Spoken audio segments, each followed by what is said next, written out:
right, hello everyone. Welcome back to the Grow with Marcus show. Today we're going to talk about how to actually finish the things you say you want to do. And I mean really finish them. Do them well, feel good about them, and feel proud when you're done.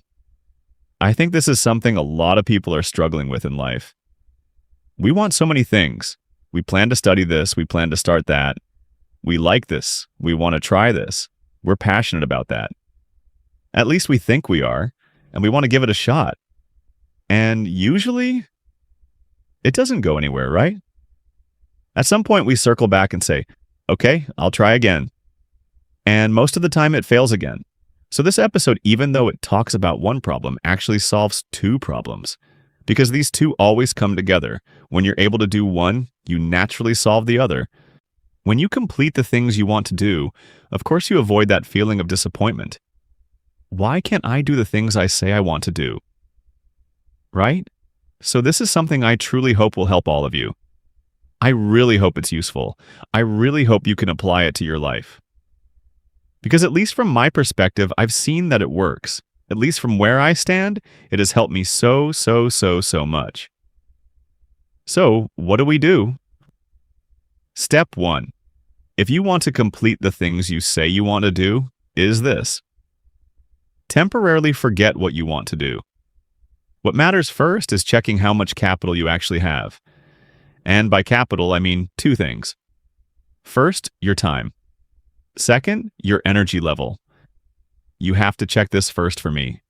Because let me tell you something very clearly. A lot of people make plans they can't follow through on simply because they don't calculate their resources. A lot of us only have a certain amount of free time each day.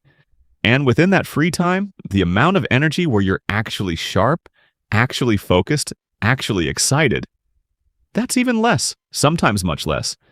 For example, let's say you have 2 free hours a day. But during those 2 hours, the amount of time you truly feel energized and comfortable might only be about an hour and a half. And yet you want everything. You want to do so many things.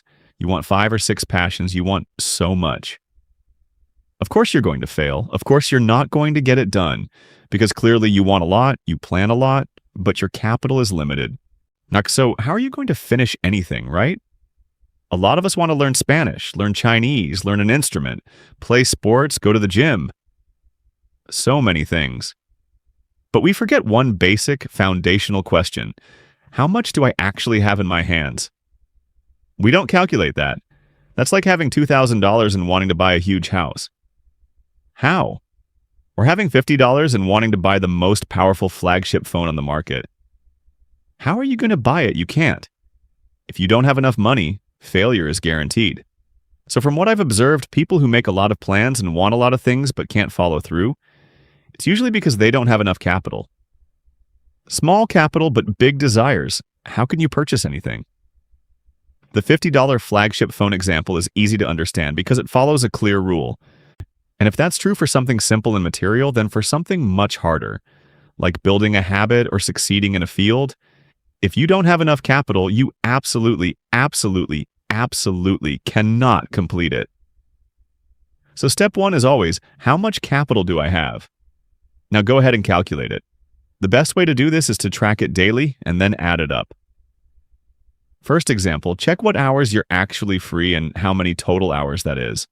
Then measure your energy level. From that time, pull out the portion where you truly have enough energy to do something meaningful. Second example, you're free for 2 hours, but after honestly checking, you realize you're only truly energized for about 1 hour. Then just take that 1 hour. Don't be greedy. We're aiming for quality results. Why chase quantity and exhaust yourself? Third example, if you have 1 high energy hour on Monday, write it down.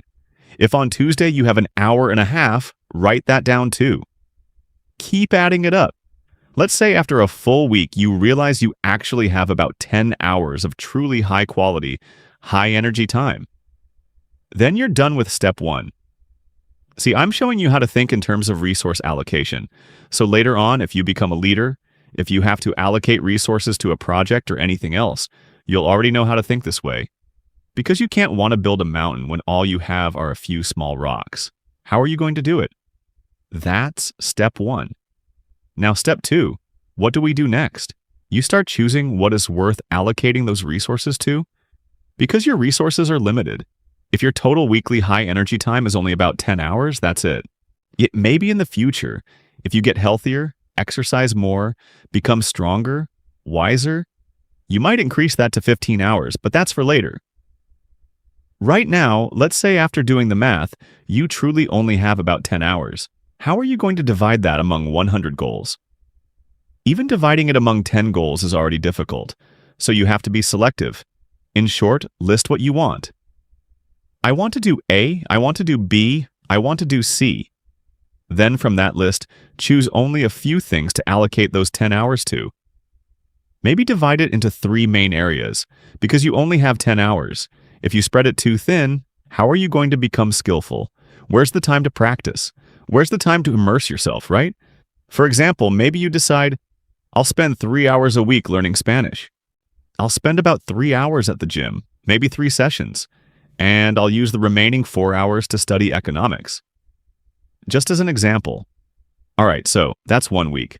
That's how we allocate our high-quality, high-energy time. Of course, you're still going to have other free time left over. You'll still have open hours here and there. But I call that low battery time, low energy time. You can use that outside of your main plan. In other words, use it for activities that recharge you. Use it for things that are relaxing. Let me share something personal. I've talked about this in another episode before. For example, I love reading, so I always have a category I call fun reading. Basically, there are subjects I seriously pursue, and I treat them as important work. But there are also topics that are just for fun, and I read those when I'm bored or when my energy is low. It could be literature, essays, or anything really. I can read them in a completely random way. There are days when I feel bored, when my energy is low, or even just certain moments in the day when I know my energy is low. Usually I can tell. And in those moments, I just walk back and forth in front of my bookshelf and randomly grab a book. I might read from the beginning of a page, the end of a page, the middle of a chapter. It doesn't matter. I don't put any pressure on myself. I might read just 1 or 2 chapters and then put it down. When I have time and feel interested again, I'll pick it back up. That book doesn't have to be something deep or highly valuable. That's okay. It's fun reading. I don't have expectations. I'm not strict about it. While the serious reading already has its own plan. This is just for enjoyment. No note-taking, no trying to memorize anything. Unless something is so impressive that I naturally want to write it down. Otherwise, I let it go. That's what makes it fun. And I feel extremely relaxed when I read during those fun reading hours. Beyond reading for fun, there are also playful activities, things you do just for enjoyment. There should be time where you play around, try random things. Activities that recharge you. Personally, I feel like there's nothing better than taking those slightly dull, low-energy hours and dedicating them to recharging activities, to joyful things. Your life becomes much more balanced, really balanced. So it's just 2 steps. That's it. And I believe that if you follow these 2 steps, you will almost certainly complete the things you say you want to do. Rushing ruins everything, right? Don't be greedy for speed. What matters is quality. What matters is immersion. Because at the end of the day, happiness is always in the present moment. Think about it. How many things have you already achieved in the past? When you look back now, it doesn't feel as amazing as it did in that exact moment. I'm saying this so you understand. You might think that when you master a subject, when you succeed, when you conquer something, that's when you'll finally feel happy. So you tell yourself, I'll be happy then. But right now, the real joy is having 3 or 4 high-energy hours a week where you can fully immerse yourself and truly live inside the thing you've chosen to do.